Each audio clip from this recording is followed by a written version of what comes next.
Autant le FC Barcelone est connu pour son jeu offensif brillant, autant il est aussi connu ces dernières années pour ses défenseurs qui se font semer comme Bip Bip sème Vilcoyote, hein. La défense du Barça, on en parle tout de suite.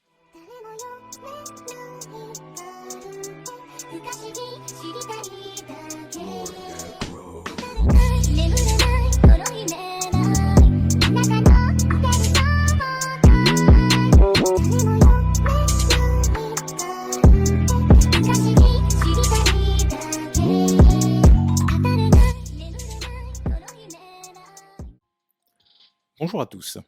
Avant d'attaquer le sujet du jour, je voulais d'abord prendre quelques instants pour remercier l'ensemble des auditeurs, des internautes qui regardent cette chaîne Barça Today. Et oui, on a démarré il n'y a pas très longtemps, il y a un peu plus d'un mois maintenant, et nous sommes près de 1000 abonnés maintenant. On n'est pas très loin, je pense qu'on doit être aux alentours de 850 abonnés. Et je ne m'attendais pas à ce que ça aille aussi vite, enfin, qu'il y ait autant de personnes qui partagent ces contenus liés au FC Barcelone avec nous. Donc d'abord, un grand merci à tous, un grand merci à tous ceux qui ont liké les vidéos, qui se sont abonnés. On va faire encore un petit effort ensemble pour essayer d'arriver aux 1000 abonnés, ce serait intéressant.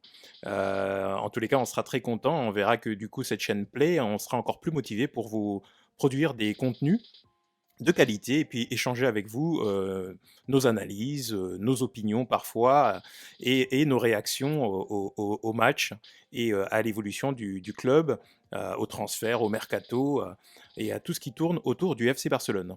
Donc voilà, donc ça c'est pour les personnes qui ne vont jamais jusqu'au bout des vidéos. Donc généralement je fais des remerciements au bout des vidéos. Là je le fais un petit peu au début pour que tout le monde puisse les entendre. Donc le sujet du jour, la défense du FC Barcelone. Comme je le disais en introduction, depuis quelques années, la défense du FC Barcelone est un sujet de préoccupation. Je dirais que depuis la défense de l'équipe de Pep Guardiola, toute puissante, avec Puyol, avec Piqué dans sa grande forme, avec Dani Alves à droite et Eric Abidal à gauche, je n'ai, moi, personnellement, plus vu une équipe du FC Barcelone extrêmement sereine en défense. Là, on pouvait regarder les matchs, on sortait les chips et le Fanta, et on savait qu'on était serein, quoi, qu'on mettrait 5 buts déjà à l'équipe adverse et qu'on en encaisserait un à tout casser quand Valdés faisait une bourde, quoi. Mais rien de plus. Depuis cette époque-là, on a eu des défenses costauds, mais à chaque fois, on n'a jamais été complètement impériaux. Et donc, cette année, il semble qu'avec l'arrivée de Xavi, on veuille aussi que le FC Barcelone redevienne une forteresse défensive. Et donc pour cette nouvelle saison 2022-2023, il y a énormément de noms qui circulent dans les journaux, dans la presse, dans les milieux footballistiques, sur les transferts, les arrivées potentielles au FC Barcelone. Et il y a aussi beaucoup de rumeurs qui courent aussi sur les départs, hein, la situation défensive aujourd'hui, des défenseurs qui sont là, des joueurs qui sont là depuis très longtemps au FC Barcelone, et qui vont très probablement devoir à un moment ou à un autre céder leur place. Donc, quelle défense mettre en place pour ce FC Barcelone 2022-2023 ? Je n'ai pas la réponse personnellement. Xavi doit commencer à avoir la réponse. J'espère qu'il l'a en tous les cas. Mais je vous propose de regarder tout le panel des joueurs que l'on a et un petit peu essayer de réfléchir ensemble, commenter, donner les points forts, les points faibles des joueurs que l'on a, les dispositifs possibles, de manière à pouvoir avoir une idée beaucoup plus claire. Donc je vous propose de regarder cette image où j'essaie de regrouper l'ensemble comme ça, du périmètre de la galaxie défensive du FC Barcelone, avec en blanc les défenseurs qui sont déjà à la maison, qui sont à la maison, soit qui sont sur le départ, soit qui sont arrivés il y a peu et qui sont encore en train de s'adapter. Et puis, en jaune, vous avez les potentiels, les rumeurs de recrutement, et on va voir ce que ça donne dans cet ensemble. Je vais démarrer par le gardien, puisqu'on en parle peu, mais effectivement, on a Ter Stegen, qui est le gardien titulaire tout-puissant du FC Barcelone depuis maintenant au moins 3 saisons, hein. Je me rappelle, même quand Claudio Bravo était là, Ter Stegen était quand même relativement mis en avant. Et donc, pour moi, c'est un excellent gardien. Il fait partie de la défense, évidemment. C'est le dernier rempart. Donc, on ne peut pas parler de la défense sans parler du gardien. Pour moi, il manque clairement de concurrence. On l'a dit déjà depuis quelques temps. Et on a vu, malheureusement, le niveau de Ter Stegen, notamment dans les matchs à enjeu, des matchs hyper importants, baisser de plus en plus. On l'a vu de moins en moins décisif, alors que c'était son point fort. C'était monsieur, je sors des ballons qui vont dans la lucarne, des ballons qui sont bien placés au sol, des 1 contre 1. Il était impassable, Ter Stegen. C'était le mur allemand, hein, comme on le disait. Mais là, depuis quelques saisons, on sent son niveau baisser de plus en plus. Donc il faut faire attention. Alors, on sait très bien que toute l'équipe est en difficulté. On ne peut pas porter la faute que sur lui. Pendant quelques temps, il y avait que 2 personnes qui tenaient la baraque à Barcelone. C'était Messi en attaque et Ter Stegen en défense. Mais je pense qu'il est vraiment temps qu'on le mette en concurrence. Je pense qu'il est temps qu'on revienne peut-être à une rotation, euh, un gardien pour la Liga et puis un gardien pour les coupes. Ça permettait comme ça de tourner et peut-être mentalement aux gardiens de Liga de se reposer de temps en temps, de ne plus être sous pression tout le temps, parce que à Barcelone, c'est 2-3 matchs par semaine, hein, vu qu'on joue toutes les compétitions. Donc voilà, donc moi, pour ne pas trop m'attarder, je dirais que Ter Stegen, malheureusement, il est sur une... Enfin, je dirais pas sur une pente descendante, mais en tout cas, il a été décevant, de mon point de vue, pendant les deux, trois dernières saisons, et il faut absolument qu'il soit mis en concurrence. On a des gardiens à maison, je pense que effectivement, il faut qu'il passe en avant et puis qu'il commence à jouer régulièrement des matchs, peut-être les premiers matchs de coupe.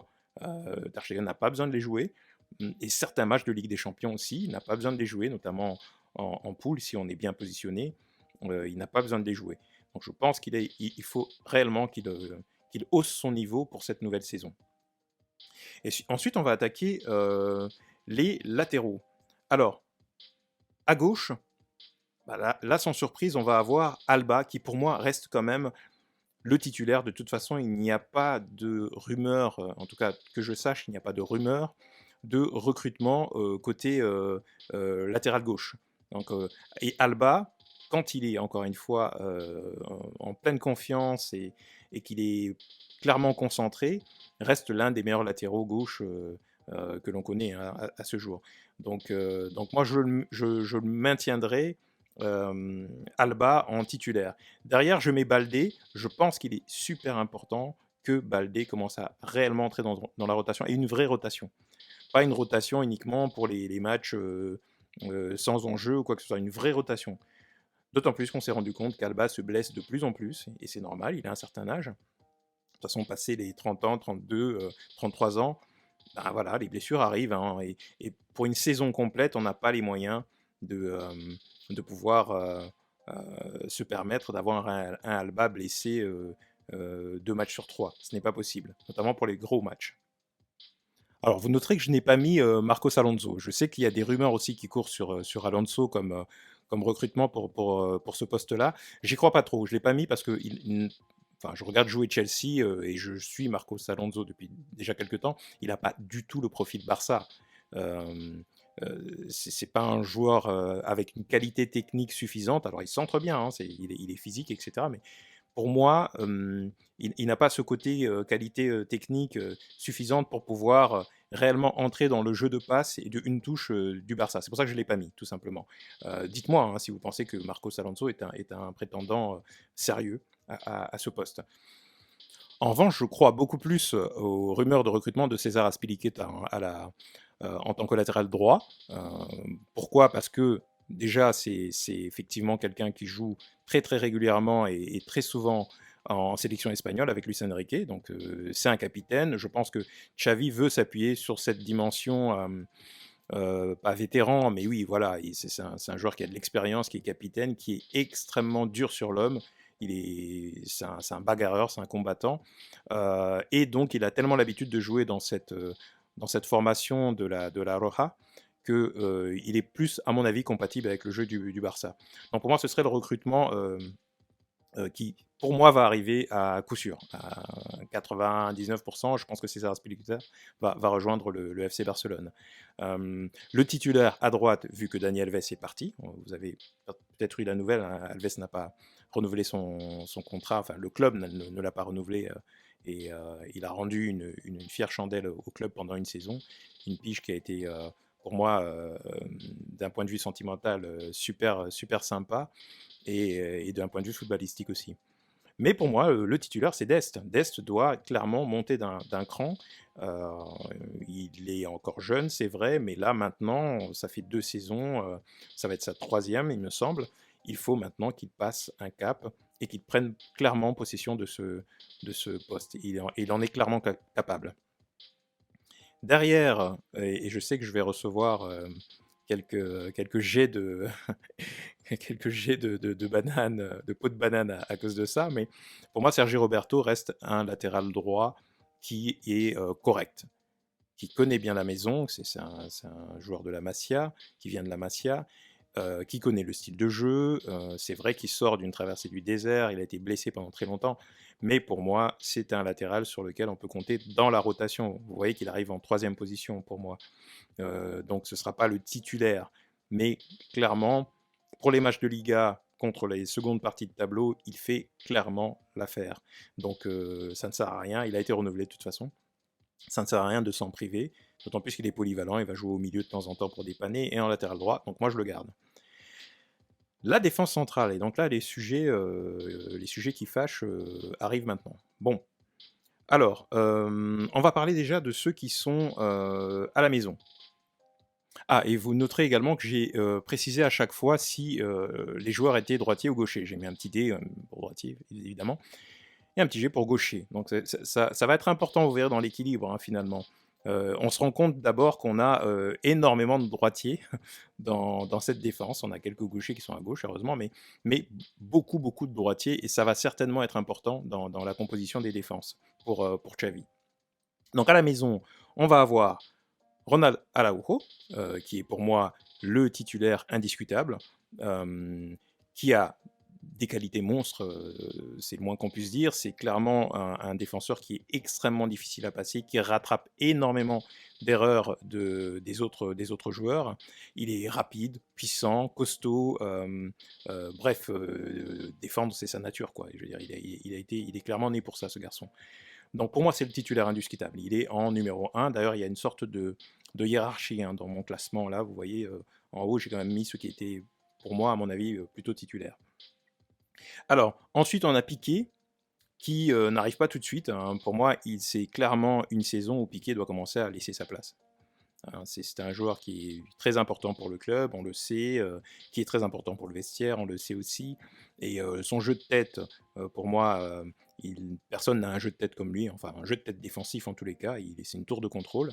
Et ça, c'est super important quand on sait à quel point les corners, enfin les phases de coups de pied arrêtés sont souvent fatales pour le Barça.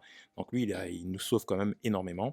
Mais il rentre dans la rotation cette année. Pour moi, il ne doit plus être titulaire. Derrière, on a Eric Garcia, qui lui, pour moi, est le futur. Donc, il est arrivé peut-être, on l'a mis dans le bain un peu trop tôt, à mon avis. Il est arrivé, il venait effectivement de City.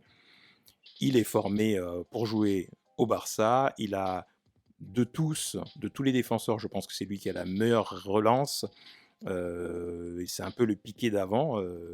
Il remonte le ballon, il ose, il casse des lignes, il relance. Alors effectivement, il a une carence en termes de physique, clairement, et là-dessus, il doit travailler. Mais pour moi, il est encore très jeune, et ça va venir. Pour moi, c'est le titulaire du futur. Mais je le conserve, bien évidemment. Et puis derrière, on a Clément Langlais et Samuel Umtiti, qui doivent, à mon avis, clairement, si les recrues arrivent, qui doivent sortir. Si les recrues n'arrivent pas, on n'a pas le choix, il va falloir les garder. On n'aura pas le choix. Ce sont les seuls gauchers qu'on a en défense. Je ne sais pas si vous avez regardé, les centraux gauchers, on a que ces deux-là. Et je pense que c'est important de jouer avec un gaucher à gauche pour ressortir la balle, pour faire les contrôles dans le sens qui vont bien, etc., etc. Et ça, pour un entraîneur, c'est extrêmement important. Donc, je ne serais pas étonné qu'il n'y en ait qu'un des deux qui sorte. Voilà, ça c'est ma réflexion. Donc dites-moi si vous êtes d'accord ou pas. Je crois que pour Xavi, il sera impératif de garder un défenseur gaucher à gauche. Voilà. Et dans les deux, j'ai l'impression que ce sera plutôt Clément Langlais. Mais bon, je me trompe peut-être. Donc pour les et enfin, évidemment, je ne l'ai pas cité, il y a Mingueza, qui est le jeune, qui pour moi a toujours rendu service en défense centrale. Pour moi, c'est un très bon défenseur central, mais je pense qu'il va payer les pots cassés. Je pense que cette année, il partira, soit en prêt, euh, soit vendu. Mais comme je pense que sa valeur de marché n'est pas énorme, euh, il va très probablement décider de rester dans la rotation. Mais ce serait bien qu'il parte en prêt, en tous les cas.